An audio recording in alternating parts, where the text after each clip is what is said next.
Isang magandang hapon po sa inyong lahat. Ito na naman po ang inyong Kuya Attorney Noel na muli ay nagbabalik dito sa aking channel para magbigay ng panibagong vlog. Matagal-tagal po akong nawala. Nagkaroon na naman po tayo ng karamdaman na kailangan mo nang magpahinga ng matagal-tagal na panahon as advised by the doctor. Tayo naman po ngayon ay maayos-ayos na ang pakiramdam at patuloy na magbibigay ng serbisyo sa ating mga kababayan. Lalong-lalo na yung aking mga subscribers, mga viewers, at sana yung mga bagong napapagawi dito sa aking channel ay mawiling manood nitong aking mga vlogs. Opo. Yan, matagal-tagal nga po tayong nawala. Siguro mga 1.5 buwan.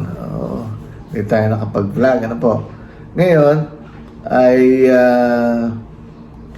meron tayong panibagong topic. Ang pag-uusapan naman natin ay related din sa mga dati nating mga naging topic na.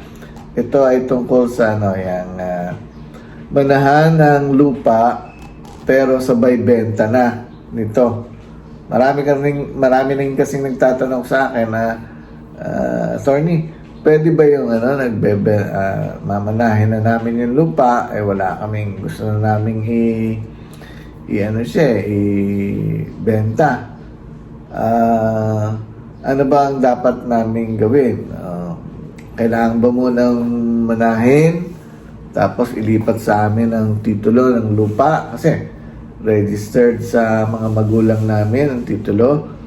Ngayon, ililipat muna sa aming pangalan ang titulo ng lupa, pagkatapos saka namin ibebenta kung sino man ang gustong bumili. Okay, yan ang pag-uusapan po natin ngayon kung ganyan ang procedure. Okay.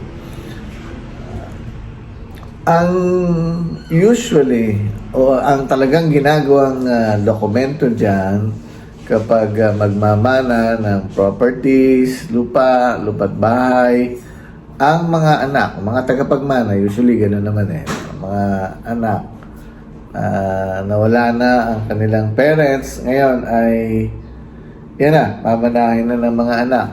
So, ang ipapagawa nila sa isang abogado, dudulog sila sa isang opisina ng abogado, ang gagawin ay yung tinatawag na extrajudicial settlement of estate. Yung properties ng mga magulang ay mamanahin ng mga heirs, ng mga tagapagmana, at ito ay ahatiin sa mga magkakapatid, sa mga anak kung ilan man sila. Kung tutusin, under the law ay dapat hati-hati sila equally. So, yan yung paraan, mode kung paano mailipat ang property papunta sa mga heirs, yan naman ay na-discuss ko na. Kung kayo matagal nang nanonood nito aking vlog dito sa aking channel, yung ganyang proseso.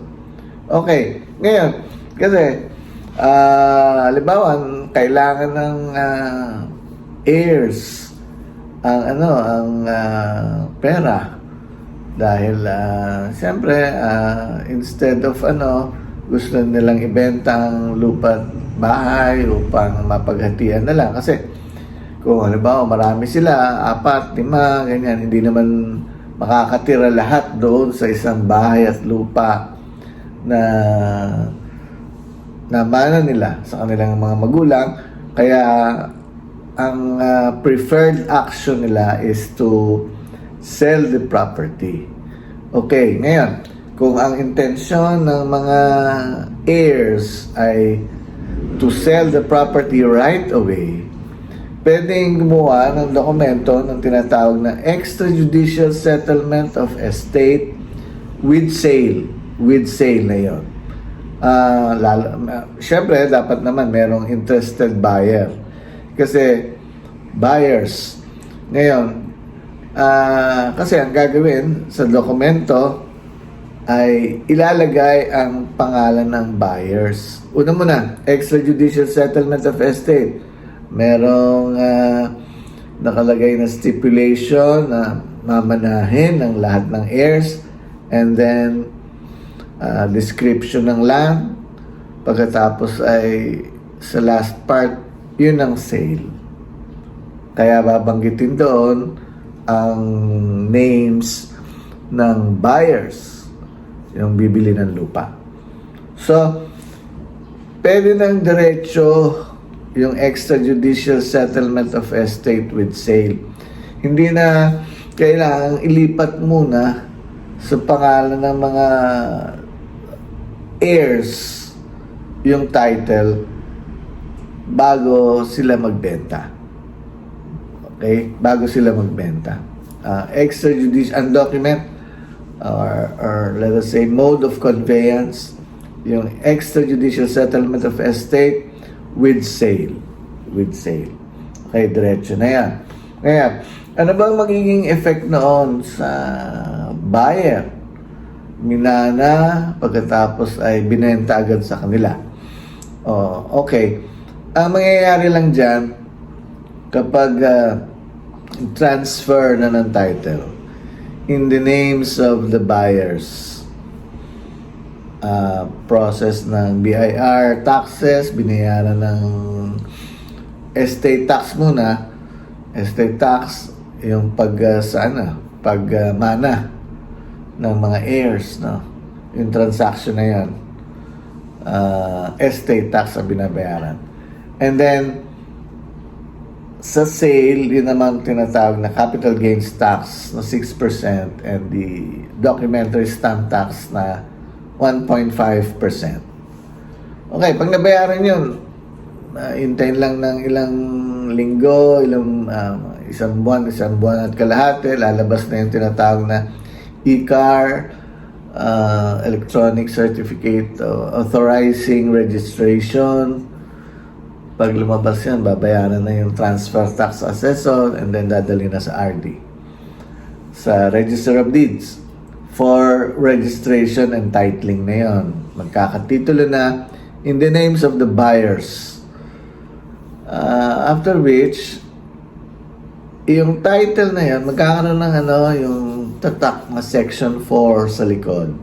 Section 4. Nasa pangalan na nga ng buyers yan, pero may nakatatak na Section 4. Yung Section 4 means that within 2 years after registration ng title, after annotation ng Section 4 na yan, within 2 years, lahat ng mga parties, heirs, creditors, pwede yang habol sa property. Pwedeng humabol sa loob ng 2 taon. Okay. Yun ang yung nilalagay na precautionary measure para sa mga deprived heirs o creditor ng yung na may-ari ng titulo. Okay. So, pero after 2 years, walang nagabol, okay na, malinis na. The buyer itself, or themselves, can, yung file for a petition, sa RD na lang yun, sa Register of Deeds, para ipa-cancel na yung Section 4. After 2 years, sila na magpe-petition sa Register of Deeds, sasabihin nila na after na-issue sa kanila yung title, ganito, 2022, ngayon ay 2026 na, 4 years has lapsed, and yun, wala namang claimants, walang heirs na naghabol, walang creditors, yan, isa-cite yung ganong basis, reasons, at ifa-file sa Register of Deeds ang petition, and the Register of Deeds, upon seeing na yun nga 4 years nang nakaraan, pwede nang i-cancel yung Section 4 na yan. Okay, so yun ang nagiging procedure pag minana ang property pero diretso ng bentahan. Allowed yun. Hindi na kailangang ilipat pa yung titulo sa pangalan ng mga heirs bago sila makapagbenta. Ang ano lang, yung precautionary measure para sa mga yung mga tagapagmana o mga creditors na pwedeng humabol. May 2 years period na pwede silang humabol para naman maprotektahan din yung kanilang interest. Okay. So, ayan. Yan po. Tandaan po natin yan na kapag yung magmamana at kailangan ng budget, kailangan ng pera, pwede namang, at may buyer naman, pwede namang idiretso na yung extrajudicial settlement of estate with sale na po. With sale na. But remember na kapag na-release ang bagong title sa buyers at new owners, ay merong nakatatak mo ng Section 4 na within 2 years pwedeng humabol ang mga may interest sa property. Okay, so hanggang dito na lamang po. Marami pong salamat sa inyong lahat. Kung nagustuhan niyo itong aking vlog ngayon, paki-like ninyo nga po.